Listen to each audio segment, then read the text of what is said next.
السلام عليكم ورحمة الله وبركاته. بسم الله الحمد لله والصلاة والسلام على رسول الله وعلى آله وصحبه أجمعين. أما بعد، أعوذ بالله من الشيطان الرجيم. بسم الله الرحمن الرحيم. رب اشرح لي صدري ويسر لي أمري واحلل عقدة من لساني يفقهوا قولي. رب زدني علما. اللهم لا سهل إلا ما جعلته سهلا وأنت تجعل الحزن إذا شئت سهلا. أهلا وسهلا ومرحبا بكم. Alhamdulillah, we have finished book 1, Alhamdulillah. And before we begin book 2, we will do two-fold revision, inshallah ta'ala. One will be the notes of the ARIC notes, inshallah ta'ala, these notes, and then we will go and read the key, inshallah ta'ala. So maybe today and tomorrow we will do this, try to do this complete note. So this has some 80 pages, inshallah. And we've already gone through most of the book, of this book, the notes, Madina book 1 notes, inshallah. We will try to go through the rest of it also, along with the ones which we have gone through in the beginning, inshallah ta'ala. So let's begin. Let's begin. So inshallah, after these two revision lessons, we hope, inshallah, that we understand everything of book 1, inshallah. Maybe not 100%, but most of it, inshallah ta'ala, so that book 2 will become easier once we have a good grip on book 1, inshallah. So we began with last time during the first sessions that parts of speech of Arabic and English versus Arabic, right? We began by saying that English has 8 parts of speech, right? English has how many? 8 parts of speech. There's a noun. Parts of speech is what? Well, you like the component of a speech, right? How do you divide a speech? What are the various words which can come in a speech? When we speak to someone, what are the words? So these are called the parts of speech, right? Parts of speech. So English has 8 of them. There's a noun, right? Nouns consist of the major part, which refers to a person, place, thing, or right? Person, place, thing, or animal, or whatever, right? A teacher, town, bus, whatever. So it has a noun. We use a pronoun also, pronoun. When you don't want to use the noun again and again, we use pronouns like he, they, right? And we use it to replace a noun. We use this to replace a noun. Then we have adjectives. What are adjectives? That describes a noun. So this was coming as an adjective, right? Adjectives are words which describe a noun, like a tall man. Then we have adverbs. Adverbs. What are adverbs? These gives a word that gives additional information about how. It tells us about how. What does adverb do? What does an adverb do? It tells us about how. How does the verb take place? How does the action take place? It tells about when, right? When is it taking place, right? It tells us about where. It gives us more information. How, when, where an action takes place, right? An action takes place. For example, he walked slowly. This is how. They will arrive tomorrow. This tomorrow is what? This is also an adverb. And this is giving us a sense of time. This is giving a sense of. So what do adverbs give? It gives you about how, when, and where, about the action, about the action. Then you have interjections. What are interjections? That is independent of other words. This is a word which is independent of other words and is used as hello and hi. Like you have, they're just interjections, right? I mean, you just interject your conversation and then use them. Hi, interaction. Wow is also kind of interaction. Like when you're surprised, right? So English has how many? 8 parts of speech: a noun, pronoun, adjective, adverb, interjection. Then we have a verb. Right? Verbs are the major part of any language. For example, sleep, eat, drink, right? These are verbs. Conjunction, to join 2 nouns, right? Avoid joining 2 clauses in a sentence, right? Conjunctions come in a sentence. Example, and, or because, or but, right? We have conjunction. Then we have preposition, a word used to relate a noun or pronoun to some other part, right? Prepositions are used to join the noun or the pronoun to some other part of the sentence. It's different from a conjunction because it doesn't join 2 clauses. It joins a noun or a pronoun to another part, like of, right, at, and so on. So these are the 8 parts of speech in English. But we learned previously that Arabic has only 3 parts of speech, right? All these have been combined into ism, fi'l, and harf. That's it. There are only 3 parts of speech in Arabic. Arabic has only three parts of speech. So we learned in the beginning of our book 1 classes that there are only three parts of speech. So what happens for all the remaining parts? They get joined into ism. Like for example, a noun is also an ism, a pronoun is also an ism, an adjective, a nat, which we learned in lesson 9 in book 1, is also an ism. An adverb, what is an adverb? Zarfu zaman, zarfu makan, right? These adverbs are also an ism. And interjections like half, not half, uh, interjections are also an ism. Like interjections like fail tajub, not fail tajub. Interjections like naam aula, right? But there's also half, I think, but some interjections, whatever, right? So these are the 5, 1, 2, 3, 4, 5 in noun. So ism consists of 5 things, right? 5 things: a noun, pronoun, adjective, adverb. Verb consists of only one thing. Verb consists of only one thing. Verb consists of only verb again, and two particles. Particle. What is a particle? Particle is something which is not a noun.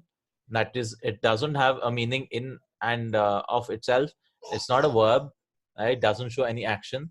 It is a particle that there's no meaning, no tense. So basically, we can classify noun as it has meaning and it doesn't have tense. Right? Meaning plus no tense. What is verb? It has meaning in and of itself, and it has tense also. It tells you time also. He is coming, he is going, he came, or he will go, right? Present, past, future. So this is a noun, this is a verb. What is a particle? What is half? There's no meaning, uh, there's no tense, right? There's a meaning actually, but that meaning changes upon context to context, right? It depends on the sentence, it depends on other words. Like min, sometimes it means from, sometimes it means the place of origin, place of origin, or sometimes it could mean than. There's so many meanings it could change depending on the context, right? So what does particle contain of? It contains of conjunction, and this is called harfu atf, and this is called harfu jar. That's it. This is Arabic language for us, right? And we have to understand the interplay between these and these. And once we understand this, the way the words play with each other, right? That's what is Arabic language. What is a noun? What comes under the noun? What is a pronoun? What is an adjective? What is an adverb? What interjections are not so much in Arabic language, but still, what is a verb?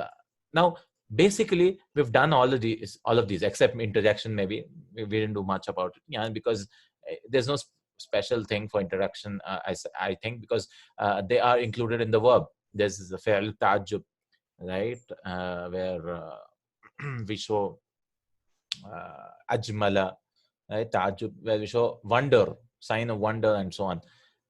So we've done this. So basically, we've covered most of the things covered with a noun in book 1 with a pronoun, right? Ism, what comes in an ism. There's mu'arab ism. There's mabni ism, right? There's mabni, like the pronouns are mabni. They're fixed, huwa, huma, hum, and so on. And book 2 is all about this: verbs, verbs, verbs, verbs. Book 2 is all about verbs. We learned a little bit about conjunctions and also prepositions, right? In book 1, our main focus in book 2 is this: verbs. Verb is all about it. So the first 10 lessons is past tense verb. Maybe not 10. First 5 lessons or 6 lessons is past tense. We already did all the past tense verbs. Then we have present tense for another 10 lessons or 5 lessons, 6 lessons. Then we have command verbs. Then we have weak verbs and so on, right? Book 2 is all about verbs, verbs, verbs, verbs.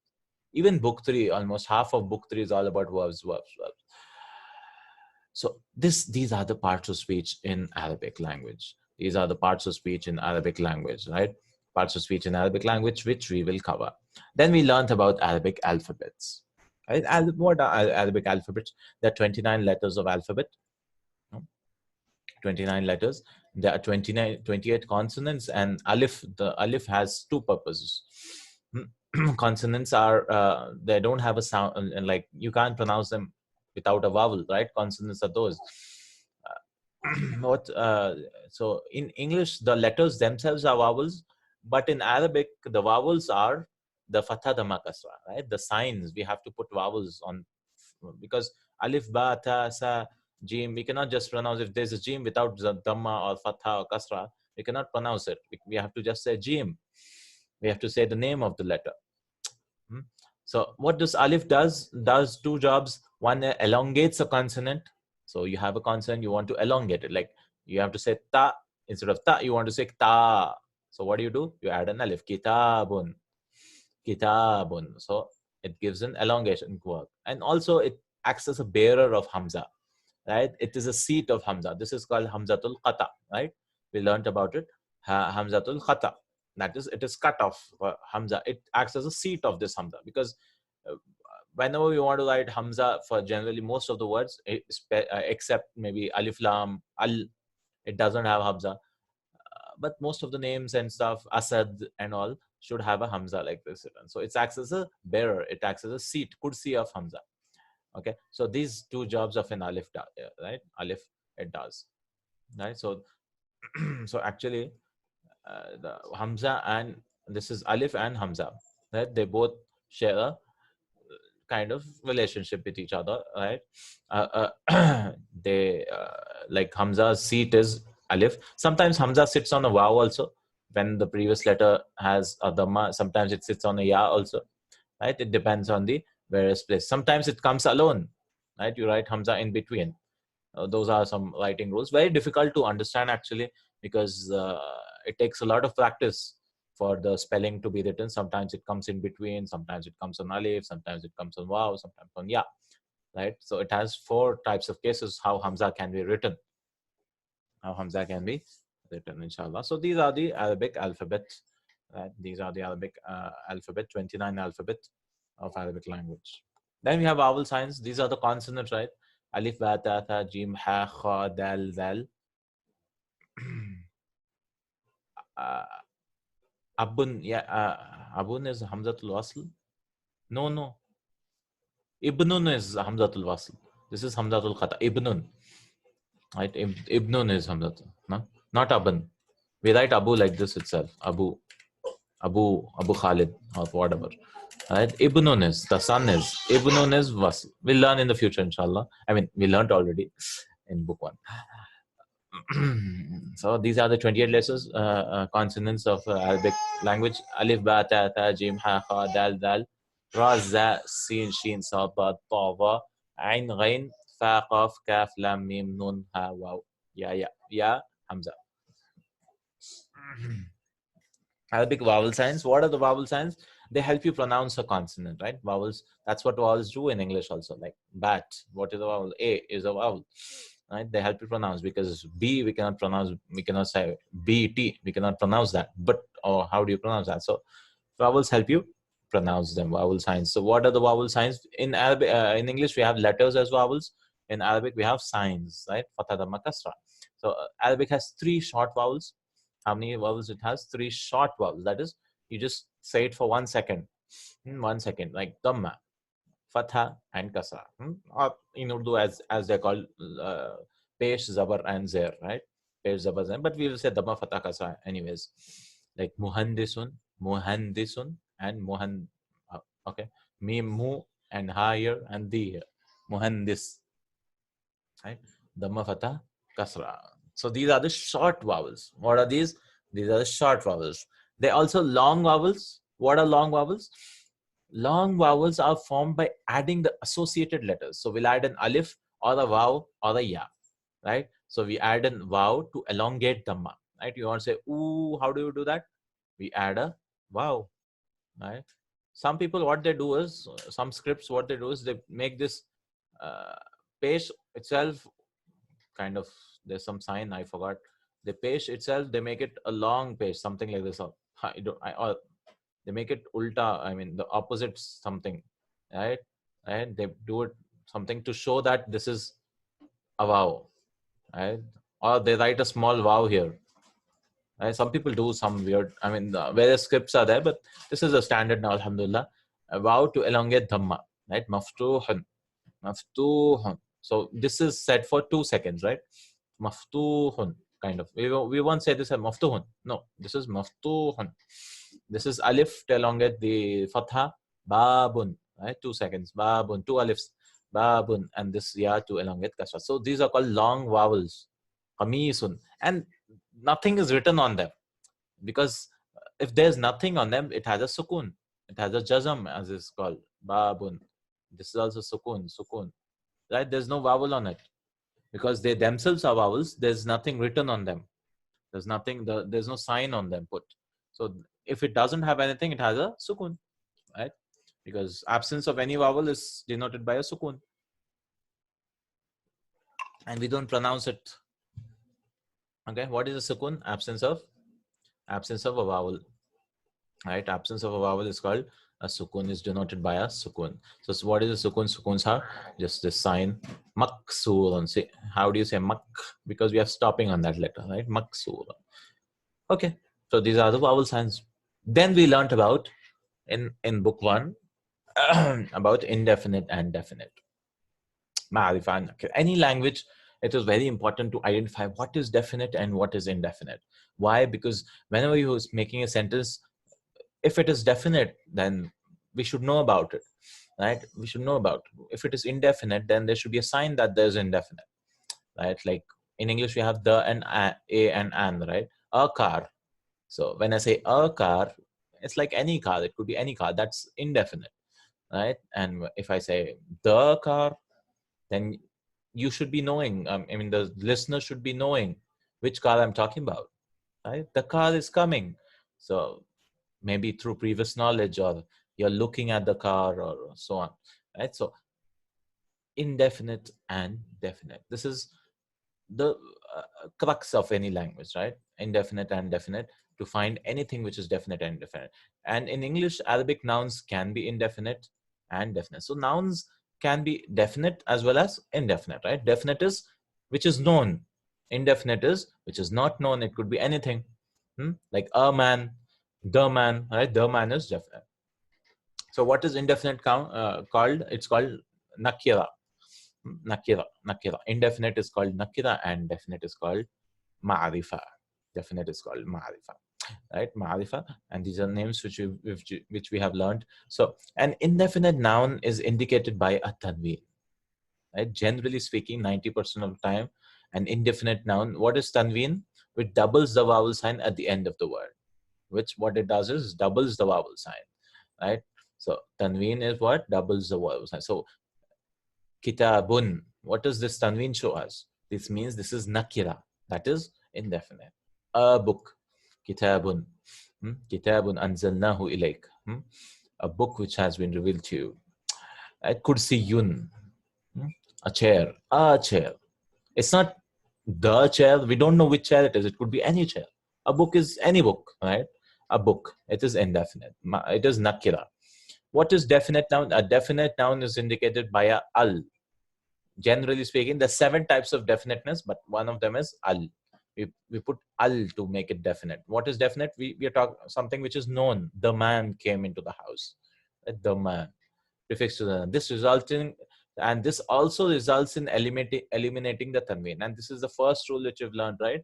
Al and tanween cannot come together, because a noun can never be both definite as well as indefinite, right? It should either be known or it should not be known. It cannot be both. Similarly, the signs also cannot be both. You can never have al and tanween coming together, right, at the end of the word. Example, al-kitabu, the book. Al-kursiyu, there's no al-kitabun. We cannot read it like that, right? We have to say al-kitabu. So al and tanween cannot coexist. Never, never, never. Alif, lam, and tanween can come together, right? And we've done exercises about this also, right? Lesson 2 or 3 or whatever. So it can never be al-kitabun. It can never be like this. Will be incorrect, right? So this is the first training of the mind which should happen. The first training of our mind should be that this is wrong. If anyone reads it like this, it should be felt like, what is this guy reading? Al-kursiyun, al-kitabun, right? We should be trained so much about this that it should sound weird, right? And it will sound, inshallah, when we get used to it. If someone is reading al-kitabun and or you hear somewhere, then automatically you'll feel like, oh, so bad. I mean, they don't know proper Arabic, right? Please note many proper nouns. So even if the proper nouns, the names, right, do not have alif lam, still they are ma'rifa. Still they are definite. So this is what they're telling, right? Like Khalidun. Now you might say, okay, we just learned that tanween is a sign of being indefinite.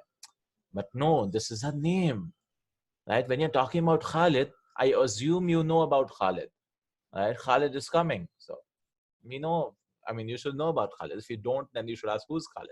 Right? Khalidun. So even if it has a tanween, it doesn't become nakira. It doesn't become indefinite. It is ma'rifa itself. It is ma'rifa itself. Khalidun, then Muhammadun. And with tanween, they have tanweens, but they are still definite. Because we learned al-alam, the 7 types of ma'rifa, right? Al, there's alif lam if it comes, or an alam. What is alam? A proper noun, a name of something, yeah, name, place, a place of, or a thing, or of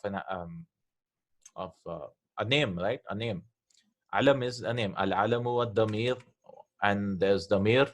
Any pronouns also definite, because when you're saying he is coming, so we assume that you know about he. So you should ask who is he, right? If you don't know about it, right? Damir. All pronouns are also definite. Al-alamu wa damir wal ishara. Ishara is also ma'rifa. Haza, hazihi. Hmm? Because when you're pointing out to something, then that becomes definite. If I say, Hadal kitab, this book. So you won't say which book, because I'm showing it to you. I'm doing an ishara here. Al-alamu wa damir wal ishara. Al-mawsul. Mawsul is also ma'rifa. Right? Mawsul is also ma'rifa. What is mawsul? Allazi, allati. When I'm saying the one who, which, or who, this is the boy who, right? So that is also allazi, allati. Al-alam wa damir wal ishara, al-mawsulu, al-idafa. Right? Idafa is also possessive. When you're saying book of Hamid, so this is not any book, this is the book of Hamid. So this is a idafa. Al-alam wa damir wal ishara, al-mawsulu, idafatu wa ya'u. Last and not the least, the 7th one is ya. When you're calling someone, ya Hamid, or ya Khalid, or you're saying ya Rajul. Rajulun is nakira. But when you're saying ya Rajul, when you're calling oh man, you're making that majhul man, the unknown man, as ma'rifa. Right? So even though Rajulun itself is what? It's nakira, but when you're saying with ya, you say ya Rajulu. Right? We will drop the tanween, that's why. We won't say ya Muhammadun, we will say ya Muhammadu. That's why we drop the tanween when ya comes.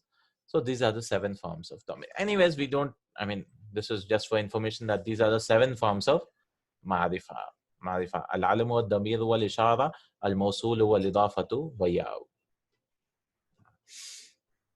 But in book 1, we just learn about al, and I mean, we understand that anything which has al generally has is ma'rifa.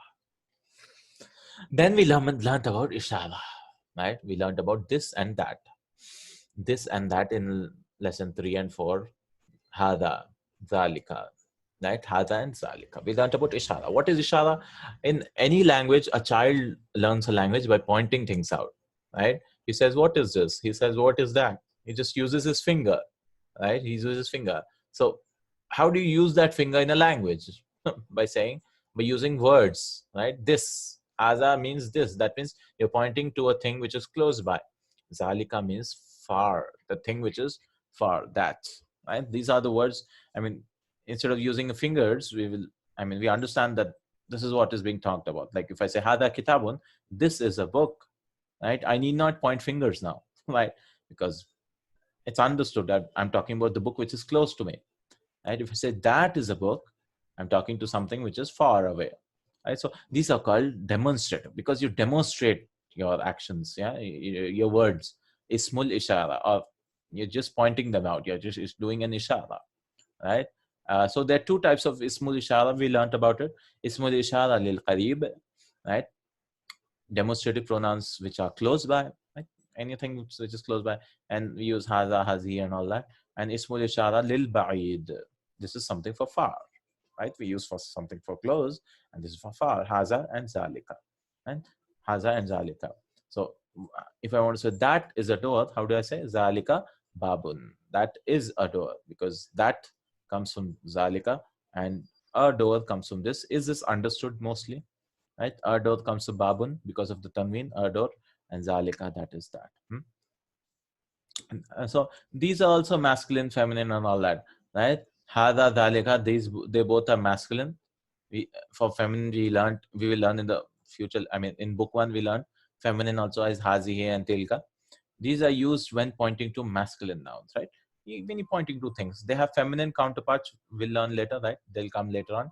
And haza and zalika are pronounced as. So the spellings we should remember, because this is written as haza and zalika, but they're pronounced as hada and zalika. Why? Because we have to write it so many times. So if we write it as hada all the time, you have to lift our pen, right?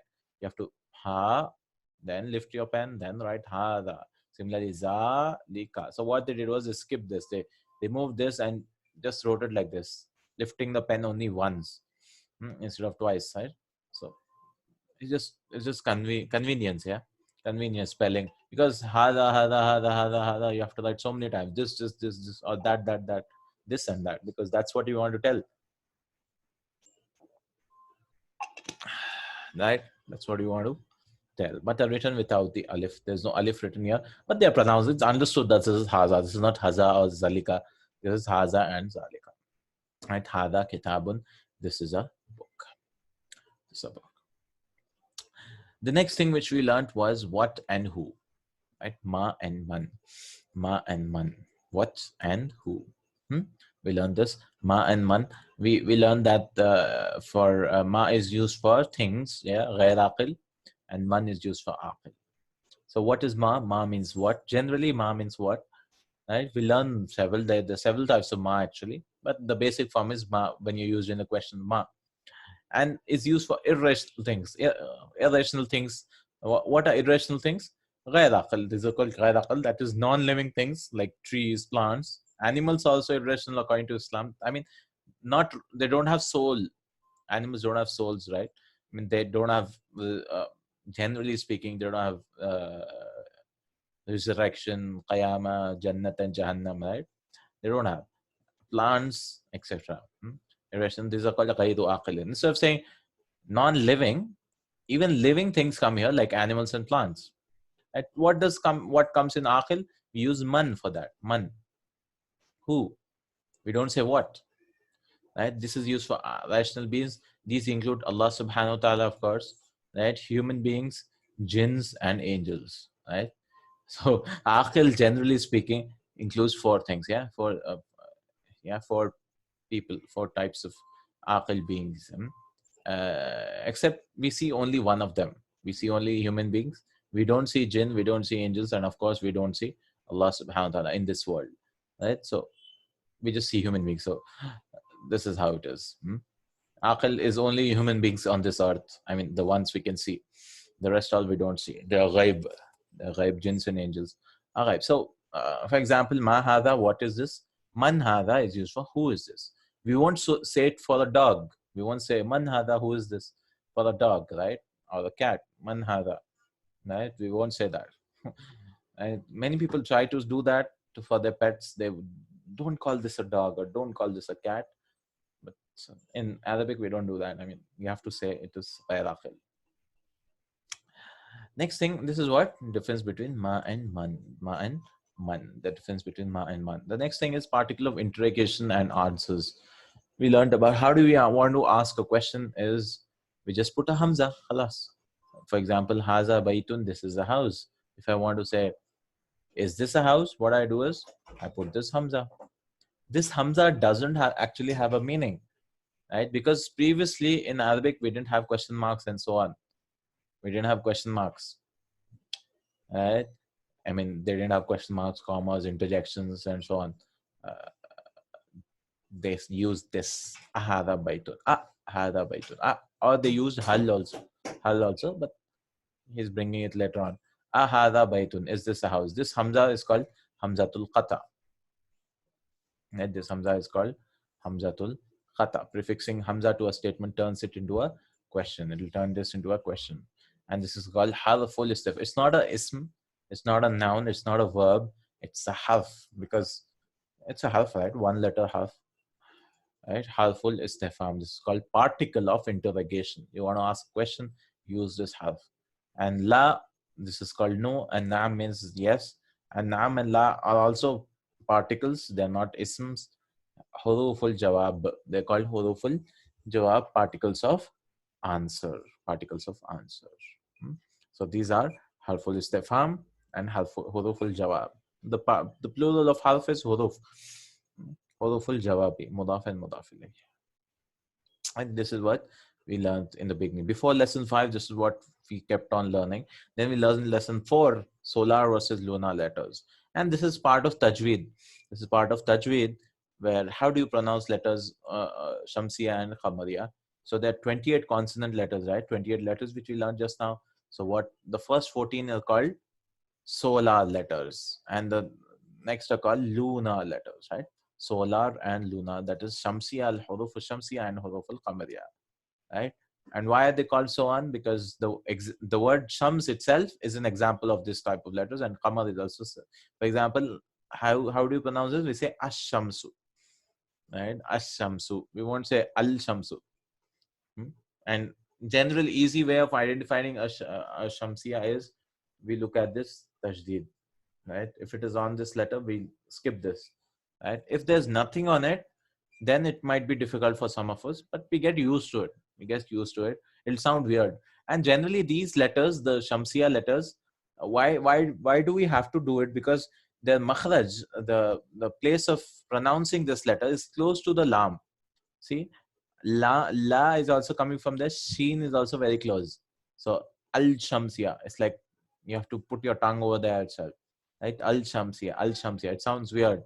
So what they did was they skipped the pronunciation totally and said Ashams, Ashams, right? And this is very easy. This the letters, the place of pronunciation is totally different. It's like back of the throat kind of, right? All of these Hamariya. So we say al qamar. There's no problem at all. Al qamar, right? Qa comes from like the throat kind of, right? Al qamar. So we have no problems with this. So Ashamsu, Sheen is an example of a solar letter. This Sheen is an example of a solar letter. And this Qaf is an example of a lunar letter, right? Shamsiya and Qamariya. The letter Lam is not pronounced. So this letter Lam is not pronounced, right? Is not pronounced at all. The correct pronunciation is Ash-Shamsu, not Al-Shamsu. Al-Shams is wrong. Al-Shams is wrong. And Al-Qamar, this is Al-Qamar. The letter Lam is pronounced in this. The letter Lam is pronounced. The assimilation of Lam is indicated by Shadda on the solar letter. So how do we know there's assimilating if we look at this Tajdeed, Shadda? And here there's no Shadda. No Shadda is necessary on the lunar letter. Articulation of letters involves the tip of the tongue. So generally these letters, the Shamsiya letters, we can understand they involve the tip of the tongue, right? Like ta, al-ta, right? Al-tajir is so difficult. Al-tajir. Al-sariru is so difficult. Al-shamsu, al-nuru, right? So these are very difficult for us to understand. So what happens was we skip the lam. And here we don't skip anything. We don't skip anything. Tip of the tongue plays no role. Like ba, of, mim, we either use our throat or either use our lips. So examples of solar, these are the 14. Ta, tha, da, za, ra, za, sin, right? At-tajiru, the trader. At-thawbu. See, we are not pronouncing the lam. These are called shamsiya. At-diku, the rooster. Al-dhahabu, gold. Al-rajulu, the man. Al-zaharatu, the flower. As-samaku, the fish. Ash-shamsu, the sun. As-sadru, the chest. Ad-daifu, the guest. At-talibu, the student. We did all this, right? Az-zaharu, the back. Al-lahmu, the meat. An-najmu. See, we are not pronouncing the lam. This is Shamsiya. Qamariya, we will pronounce the lam. Al-abu, see? Al-abu, the father. Al-babu, the door. And notice we are not putting tanween also, right? There's no tanween. Because al-kem, they cannot come tanween. Al-jannatu, al-himaru, al-khubzu, al-ainu, al-ghada'u, bread, al-ghada is lunch, al-famu, the mouth, al-qamaru, the moon, al-kalbu, al-ma'u, al-waladu, al-hawa'u, al-yadu. right? The water, the child, the air, and the hand. Al kalbu, the dog. Right? This is how we don't pronounce the lam here. We don't pronounce the lam here. Hmm? So this is what we learned. Then we moved on to the noun endings. This is unique to Arabic. This is unique to Arabic. Endings is what tells us the whole story. Yeah, right? Arabic uses endings to tell you the position of a word, the endings of a word.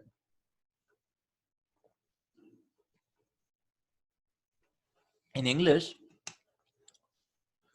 in English, uh, position tells you what is a verb. I mean, what is a subject and what is an object, right? For example, the basic example, which is Zaid hit Amr, Zaid hit Muhammad, right? Zaid hit Muhammad. So who's the one hitting? The one who comes before Zaid, right? And who's the one being hit? It's Muhammad. Hmm? That's how. If I reverse it, if I say Muhammad hit Zaid, it'll be Muhammad who's hitting Zaid now, right? But in Arabic, the position doesn't matter. What matters is the endings matter, right? So even if I put the object first, the noun first, or the verb first, if I put the verb first in English, we cannot do that. Hit Muhammad Zaid. No, that's not fine.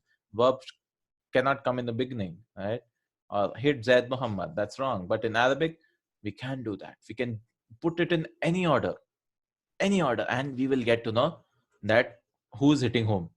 We will get to know because of the ending. Because file is always marfu, the objects are always mansub. So it'll be daraba Muhammadun Zaidan. Or so we will know that Muhammad is hitting Zaid. The verb came first. Or I can say Muhammadun daraba Zaidan. Or I can say Zaidan Muhammadun daraba. I can say anything, any possible. So Arabic is superior, right? It is perfectly all right to put any order is fine, right? That's why endings are superior way of telling the function in a sentence.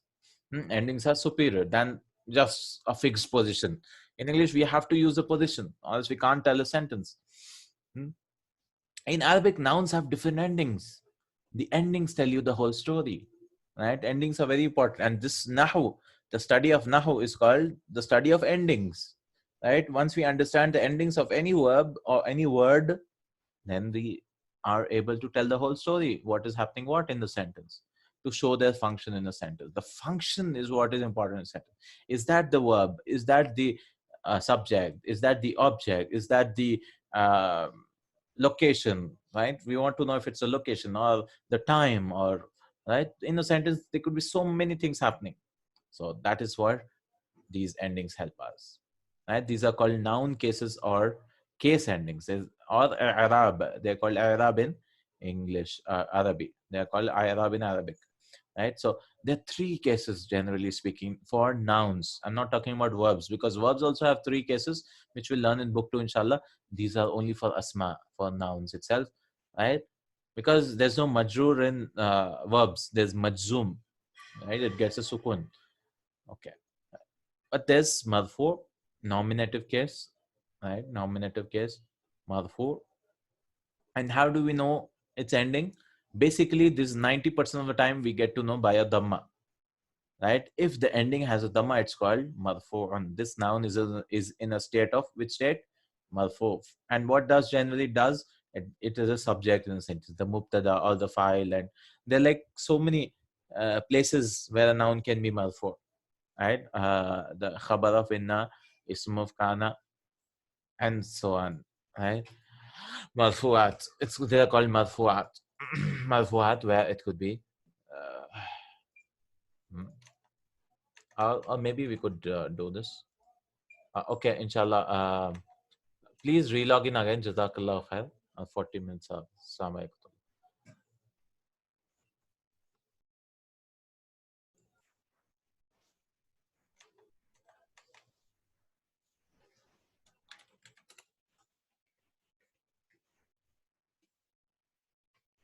Okay,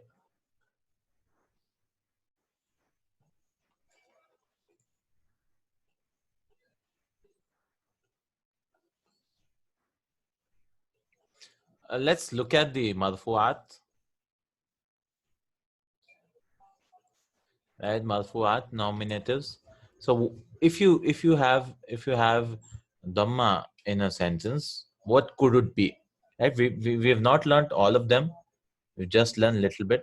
But still, if any word, any noun has a pesh at the end, has a dhamma at the end, so what would it be? It could be either a subject, right? These are called either a subject, number one, right? Generally, it could be a subject, mubtada. It could be a khabar. Khabar also should have, right? Generally speaking, the other part of a sentence, it could be a khabar. Or we will learn in the future, it could be an ism of kana. Ism of kana. Kana's ism, the word which comes after kana is called ism of kana. Yes, the first lesson is all about ism of kana and all that. Or it could be khabar of inna, opposite of inna and kana and its sisters are like opposites, right? They're like enemies. What inna does, the opposite thing kana does. We'll learn in the future, inshallah, inna and kana. Right? So in ism of khabar of inna. Or it could be fa'il, because we learned in book one, the fa'il is always marfu. It could be fa'il, right? It could be a subject of a verb. Or it could be na'i fa'il. We will learn this in book 3, second lesson, inshallah. Na'i fa'il. That is when a passive verb comes, the object becomes the fa'il. Right? That's it. I think 1, 2, 3, 4, 5, 6. That's it. Six types. The nominatives is called the marfu'at. Six. The mansubat are long, but these are the marfu'at. So whenever you find any noun having a dhamma at the end, it could be either this. It could be either predicate, subject, or the verbs, file, or the nai file, right? Or ism of inna, or ism of kana and khabar of inna. These are called the marfu'at. These are not important as of now, but I'm just giving you a whole picture. Like if a noun has uh, a dhamma, what it could be, right? What it could be. It's called marfu'at. Al-marfu'at, that is 6 of them, right? Let me just confirm if it's 6 or not. Al-marfu'at. Al-marfu'at في اللغة العربية قواعد على النحو المرفوعات من الأسماء الفاعل file al-khabar, yeah, almost 6. And the other thing which he says is at-tawabi', the one which follows. Tawabi will learn in book 3, inshallah. The adjectives and all that, they also can follow the words previously, right? Conjunctions and so on. I mean, they don't have a case on their own. They have uh, they follow the copy, right? Accusatives. Then the next thing is called mansub. Mansubs are the accusative ones. So accusative one, there's a long list, I think 11 of them. Accusative, mansub, accusative. So any noun which has a fatha can be 11 of things. But generally, these are the objects of a verb, like maf'ulun bihi, like al-kit. So how do you find out what's marfu or not? We look at the dhamma. One dhamma or two dhammas, right? Al-kitabu, kitabun, marfu, Muhammadun, marfu, babun, marfu, right? This is just the one type of ending. There are like so many endings to find out if it's marfu or not. Like una, ina, we look at the vav. Ani, aini, we look at the alif. So this is just the primary ending should be a dhamma, right? But there are so many secondary endings also, right? Secondary endings also through which we find the cases of the words. Right? Some things don't take tanween and so on, right? So what are the mansubat? I just like to give you a list, right? Accusatives in Arabic language. Accusative case. Let's find some blog here. Accusative case. Let me check 1 second.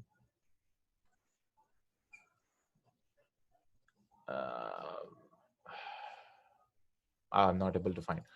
I think I should search it in Arabic. Al-mansubat. Al-mansubat. Here they are. Okay, I found them. Al-mansubat. Al-mansubat في اللغة العربية, what it can be, it could be either al-maf'ulun bihi, a direct object of a verb. It could be al-maf'ul li ajalihi. We will learn in book 3, inshallah, about this, right? Al-maf'ul li ajalihi means it is an object of a verb, but it tells you the reason why it did this job, right? Like يجعلون أصابعهم في آذانهم من السوائح حذر الموت. They put fingers in the ears. It's in Surah Baqarah. Why do they do that? It tells you a reason. حذر الموت, fear of death. Inshallah we'll learn. Then there's mafulun fihi. What is mafulun fihi? Is zarf. Zarfu zaman and makan. It's always mansub. Right? Zarf. It's called mafulun fihi. Mafulun fihi, the technical name of it. Right? We learn this also in book 3, inshallah. And then the mafulun ma'ahu. Mafulun ma'ahu. This tells you a place and time of an action. So all these maful, they tell you something about the verb. Like this gives you an object for the verb. This gives you a reason for the verb. This gives you a time and place for the verb. And this gives you something which is coming along with the verb. Like Sirtu wal Jabala. I traveled along the mountain. Right? So wal Jabala, it is أو ما حدث معه الفعل. What happens with the verb. This tells you about what happens with the verb. مفعول معه. Something which is happening along with it. Right? Along with it. Like استيقظنا وطلوع الشمس. Right? We wake up while the sun rose. So wow is helping us as mafulun ma'ahu is called. Okay. And there's mafulun mutlaq, which gives you for specification. We'll learn it in book 3 or book 3 about it. This also mafulun mutlaq. This gives you a for stressing, like warattilil Qur'ana tartila. How should we recite the Quran? A long. Yeah. It tells you about the house of a verb. Right? House. How should we do it? How should we do it? Right? How should you bayan? It can also give you a type of, we'll learn about it in the future. Then there's tamiz. We learned about tamiz. It comes after kam and so on. It gives you more clarification, like after numbers or something, right? Tamiz is also mansub. Then there's hal. We'll learn about hal also in the future, inshallah. Like ja hamidun rakiban. Hamid came riding. So what is the state of Hamid? It is he's riding a horse or something. Then this istisna. We'll learn this in the future. In book 3, last lessons of book 3 is istisna. Right, so how many here? 1, 2, 3, 4, 5, 6, 7, 8. 8 here. And there are some others like ismu inna. We learn the first thing in book 2 is this ismu inna. Right, inshallah. This is the number 12. That's khabar kana, number 13. Then munada. When you are saying, when you want to call someone, we learned, right? Ya Abdullahi. Ya Abdullahi. And so on. Right? So these are almost 11 and 12 of mansubat. So these are the difficult things. Mansub is the almost, because this has only 6, right? Marfu, there's only 6. Mansub is the most difficult. I mean, not most difficult.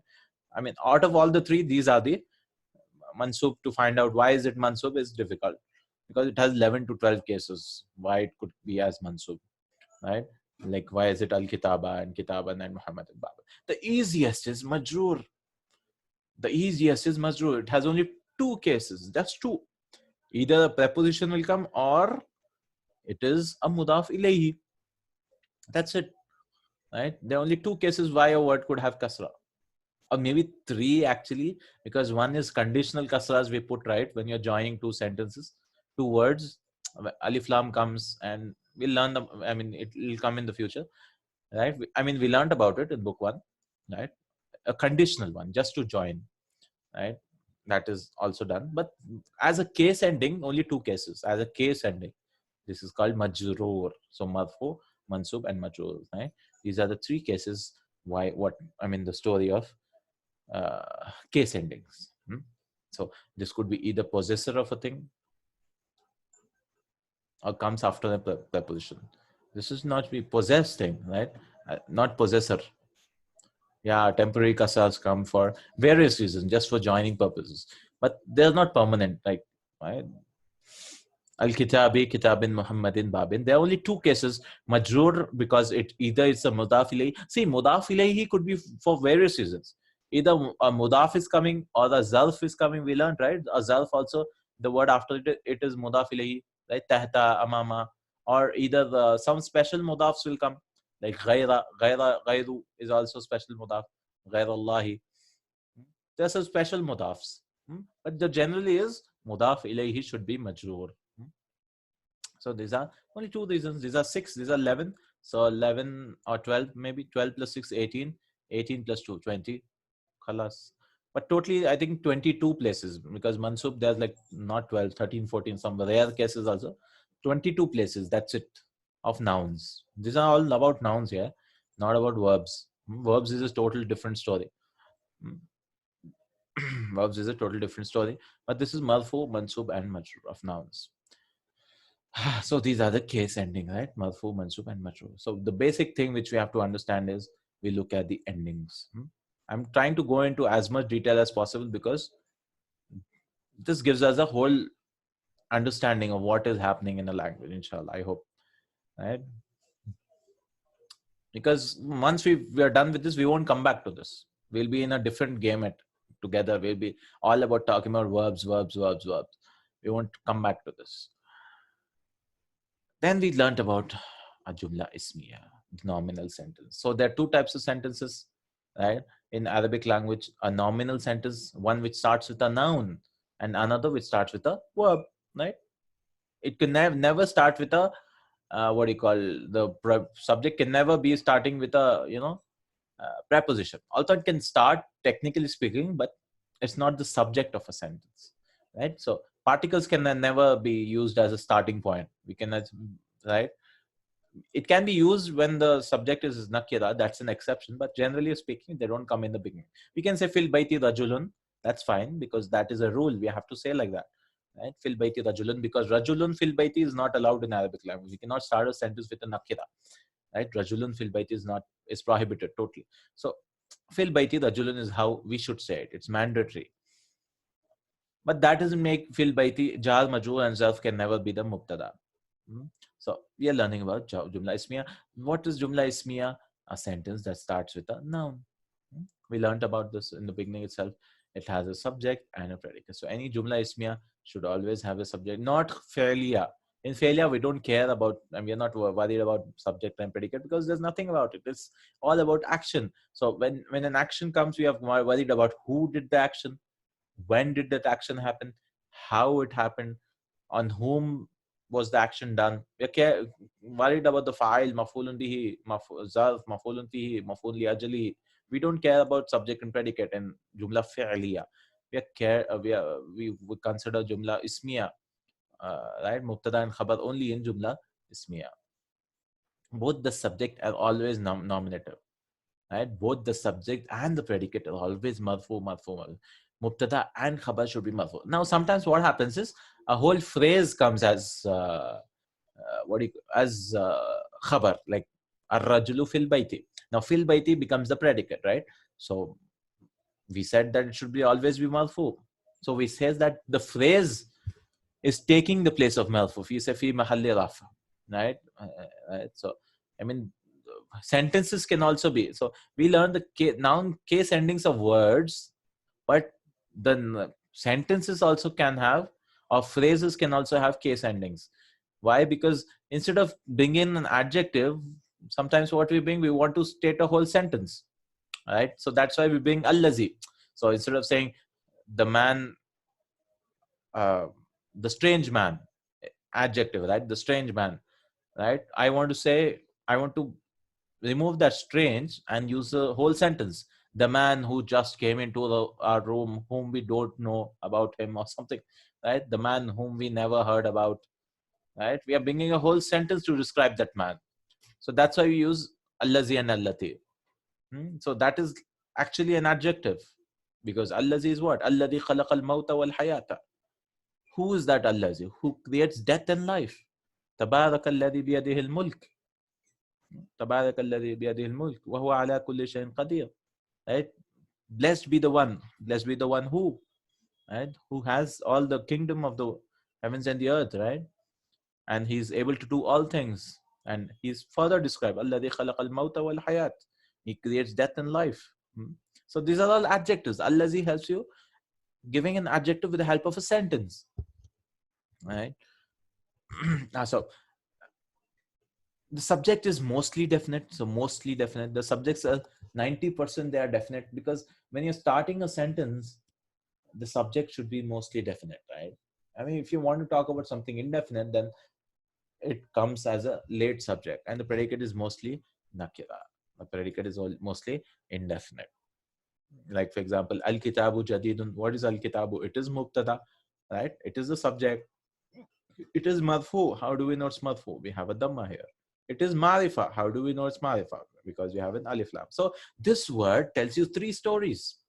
Whenever you see al-kitabu in a sentence, beginning, it tells you three things. This al shows you that this is marifa. This dhamma shows you that it is marfu. And the position, I mean, in a sentence, it's starting. That shows you that this is mubtada. Right? So when you look at al-kitabu, it tells you three symbols, right? Right? Three things. Hmm? Right? Three things. And jadidun, this tells us that it is marfu, this tanween, and this the position tells us that it is khabar, and there's no alif lam here. This tanween is there. This is nakira, right? So this tells you three things again. Al kitabu jadidun. So how will you translate this? The book is new. Al qalamu maksurun. The pen is broken. Right? The pen is broken. This is how we will translate this as. Hada baytun. Now, this is also mubtada and this is also marifa. See, marifa. Then we might get a question, where's the alif lam here? So the question is, yes, it doesn't need an alif lam, because when you're pointing this out, the 7 types of marifa is al-alamu wa damir wal ishara. This is ishara. This is also marifa. And this is also marfu. Then you might ask me, there's no dhamma here. How is it marfu? Right? How is it marfu? We say that these are pronouns. These are pronouns, and pronouns are always mabni. What is mabni? What is morab? Morab is something which takes fatha dhamma kasra. What is mabni? Mabni is something which doesn't take anything at all. I mean, they're like, I have only one type of clothes. Just one type of clothes. Because actually, hada should have been hada'u, right? And then haza'a, haza'i, right? But that complicates things. We have to say hada'u, hada, hadai. So what they did was they just left it like haza, and it is understood that this is, I mean, looking at the position in a sentence, what it does, haza. Like for example, if I say kitabu hada, then book of this, then hada is mabni, right? But it is majroor that time. Why is this that majroor? Because mudaf ilayhi. So the position is tells you that, okay, fine. I mean, we, instead of cases, haza takes haza. We use the position in a sentence. Like it starts the sentence here, so when it's, we know it's marfu, right? So, and remember, we should remember the default case is what? Marfu, right? There's no reason. I mean, if we need a reason to make it mansub or majroor, there should be some reason, right? We should always remember, if there's nothing, we have to put dhamma. And many people, when they're reading Arabic, they forget this rule totally, right? And if there's no dhamma fatha kasra, there's no tashkil, they read ar-rajula fil bayti, ar-rajula, right? There's no reason to make it mansub. Why you make it mansub? So it should be ar-rajulu fil bayti, right? If it is mansub, we should ask, why is it mansub? If it is majrur, we should ask why it should mansub. But we should never ask why it is marfu. I mean, we can ask. I mean, we have 6 places why it is marfu, but that's the default case. That's the default case. We can ask actually marfu or marfu also, but we know it is a predicate or the subject in a sentence, right? We can ask, but generally speaking, we need not ask. It's just understood that this is a subject, so we can ask for that also, why it is marfu. So this is what it is. Then we learned about Hamzat al-Wasl, the joining Hamza. This is also a reading rule kind of, right? How do we read a joining Hamza, Hamzat al-Wasl, right? Like the, how do we know joining this is, there are 2 types of Hamzas. One is Hamzat al-Wasl, the other is Hamzat al-Qata. Hamzat al-Qata. So this is called Hamza al-Wasl. Wasl means joining. Visal is, that's why it's called Visal. Death is called Visal.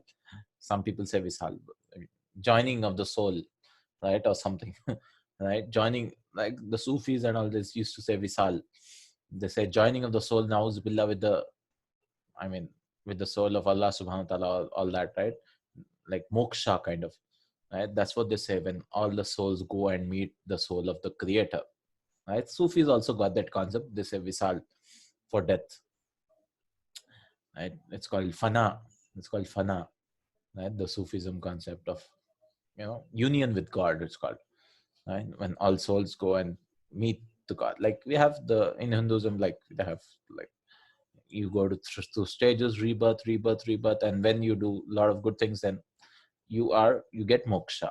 Like Buddhism also have moksha, you get moksha, right?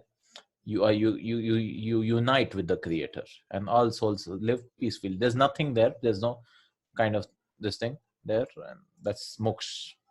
It's just peace, peace, peace. Then what is this called? Hamzatul Wasl, joining.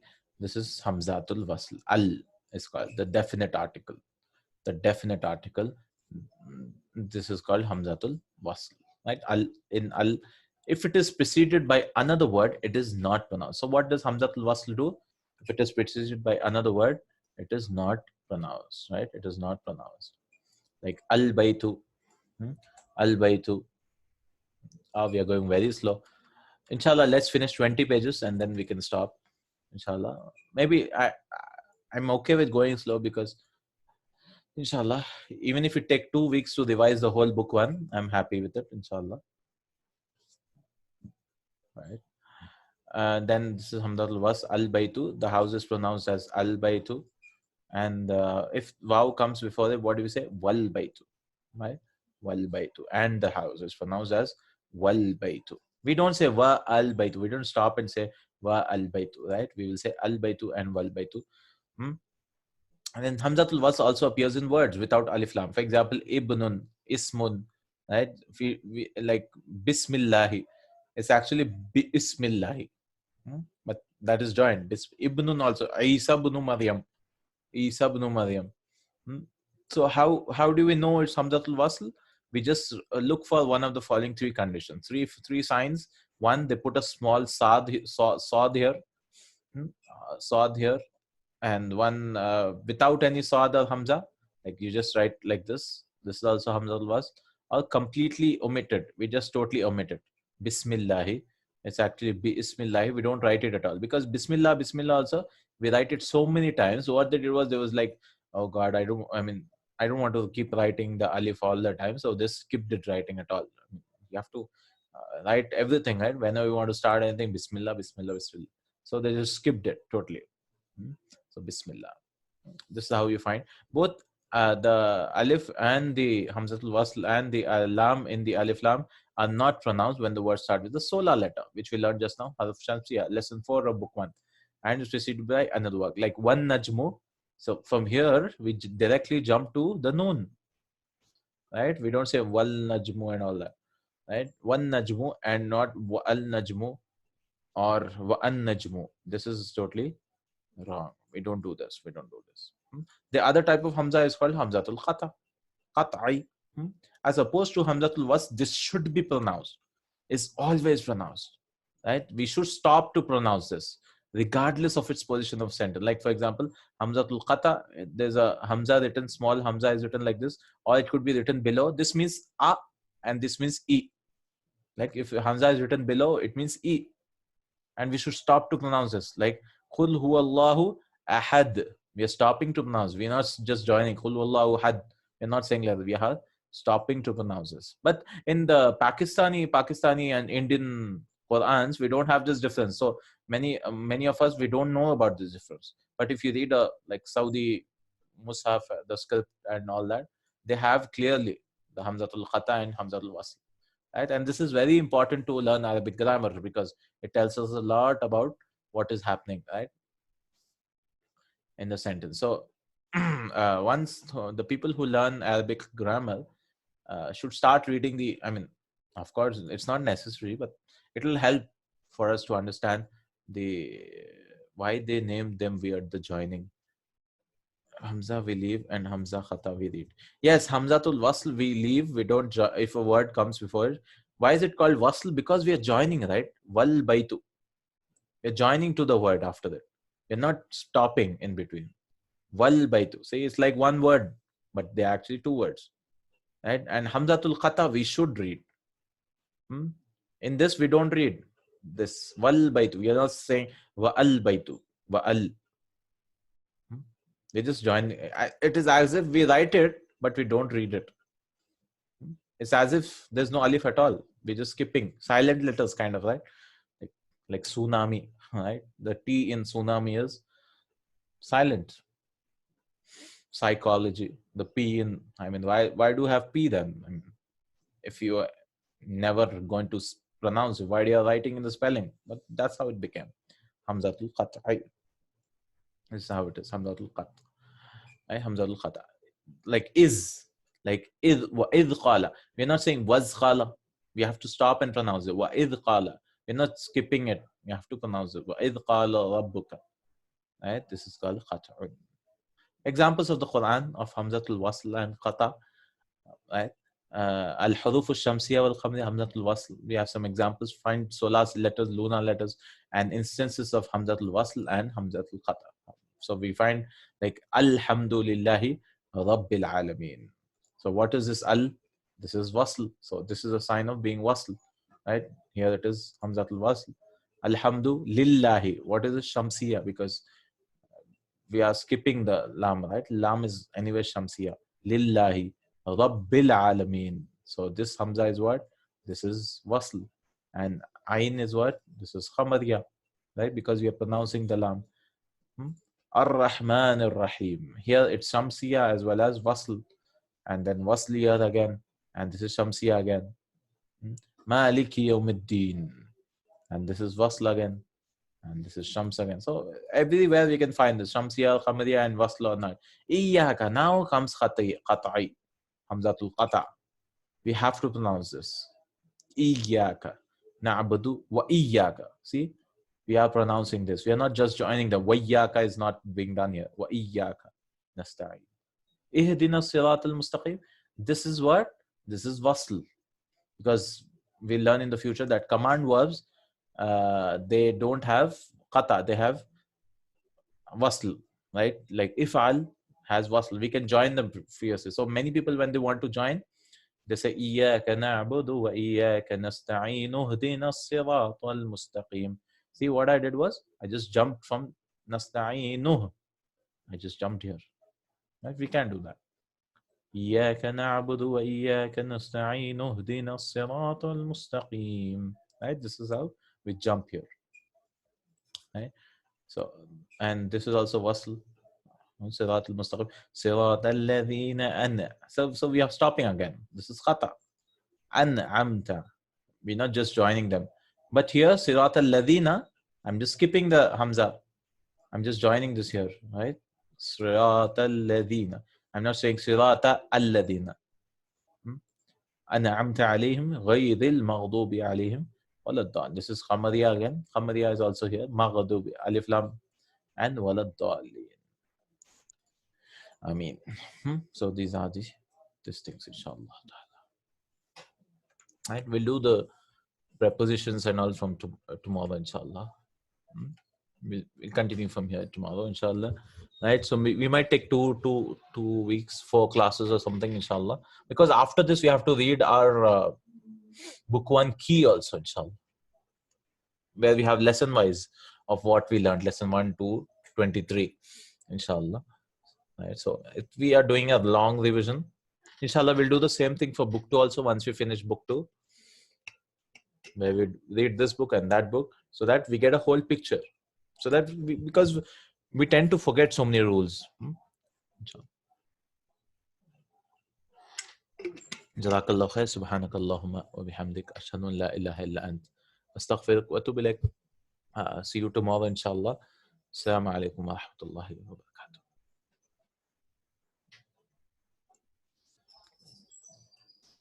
كانوا قليلا من